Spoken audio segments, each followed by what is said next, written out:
We just linked up here. My brethren Chuck, Masaaki inks, and it's crazy right now, about to get inky, and it's the place to be, my bro. My G, my love, whoever, whoop.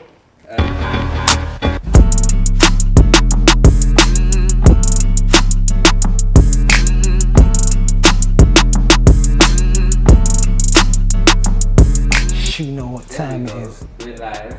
You know, like that. Angel live in the building. Full motion. Masaaki ink. Masaaki, you better know what time it is. Yeah. Get that ink, man. You know what I mean? So when I got my first tattoo, I was like 16 going on 17.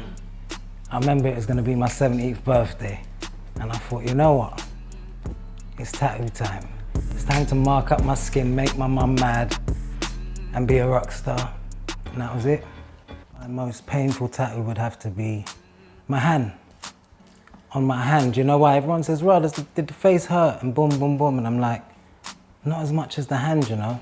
And I know it looks like there's no skin there. I got them high ass cheekbones that will cut your ass.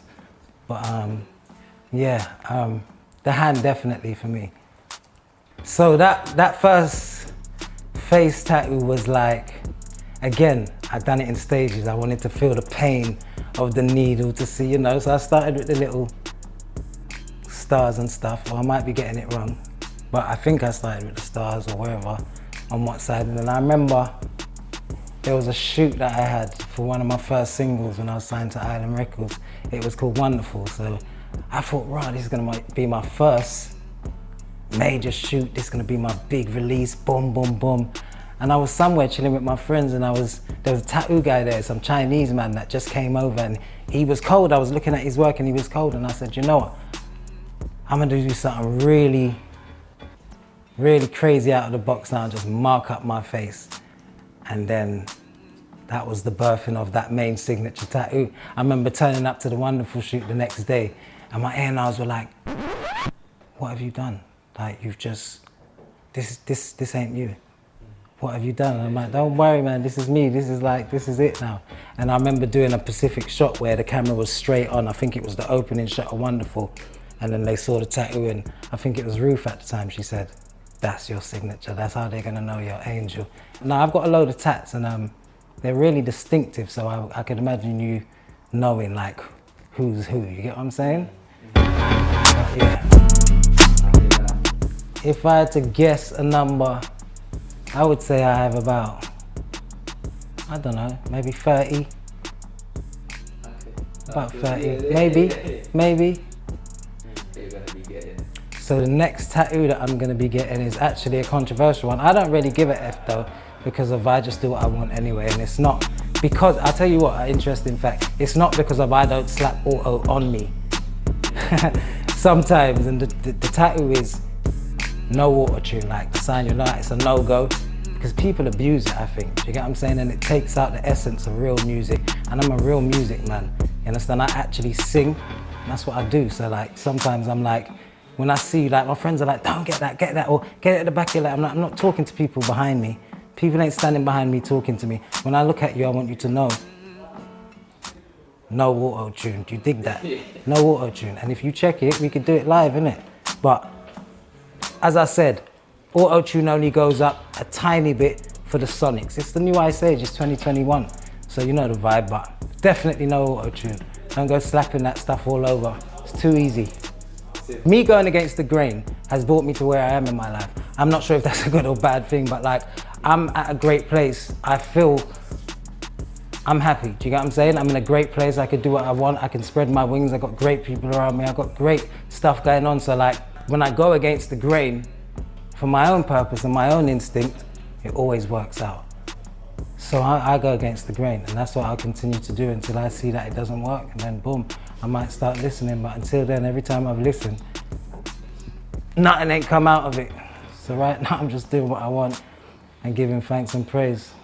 Taking each day at a time, man. That's a nice message. For sure. I might get 2 or 3 of them stars on my arm lasered off. It was 3 stars too many. So yeah, 3 of them might get lasered off. I think certain placements would be different. Do you know what I mean? Because like, you'd be like, I want to rearrange. If it was like a puzzle and you could actually move them, I'd be like, all right, cool, 2020, move the bad there.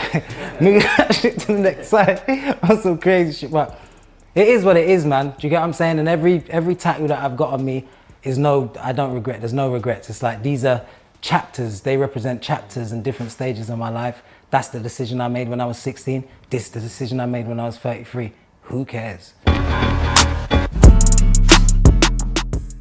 No, I've never got a tattoo out of London. All in London? All in London. Homegrown tattoos? Homegrown tattoos. There's never like, do you know what it is as well? I'm very daring and I'm really like spontaneous, but I've never been like out in LA or in Sweden or some crazy place and been like, let's stop and get a tattoo. Do you get what I'm saying? There was actually one, I think it was a BT or some sort of after party that I went to. I think it was Burna Boys out in LA. And they were doing free tattoos at the back. Free tattoos at the back. Okay. Everyone was lining up. Do you get what I'm saying? When it's free, I don't really want it to like that unless it's business. Do you get what I'm saying? Because if nothing comes free.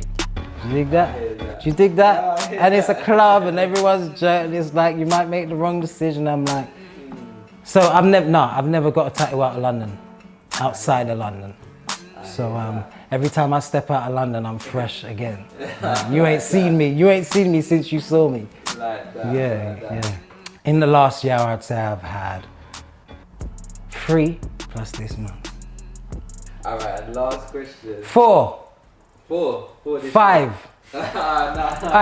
No, because I'm remembering 87 and I'm remembering Bad. There's Hollywood, there's Mary, and there's London, and I'm about to get no auto-tune. So there's a few like in the last year, like when I'm checking it, yeah, for sure. Do tattoos inspire your music, or the music inspire your tattoos, or is there no correlation at all? I think life inspires my tattoos. I think life on a whole inspires my tattoos, just life. Like I go places, like the reason I got Hollywood on my head is like, because I love Hollywood. I love Hollywood, like, so I'm like, I don't care, I'm stamping that on me. That's something I've loved since I was a kid. Like I've dreamt of being in Hollywood and now I do that. Do you get what I'm saying? London, I'm London diehard through and through. I get into arguments when I'm in LA or any part of the world. If people want to stand up to Londoners, I tell them I'm mad, we get mad on you. You understand? It's banter and it's good because of, you know, but yeah, like the Bad sign, iconic. It's an iconic sign to me. When I think of Bad, it's Michael Jackson, someone that highly influenced me on the music side and growing up and just loving music. And prayers on me, Psalm 71, like spiritualisms, like my prison number on me, like stuff that you'll never forget, like my mum, my dad, my family house in Shepherd's Bush is tattooed on me, the stairs, all my siblings are tattooed in the stairs, and just whatever comes to my mind. I'm really spontaneous. I don't really like to think too much about what I'm gonna do. I just like to do it. There was one lyric that you wrote and you could tattoo it on someone important to you, what would it be? It would be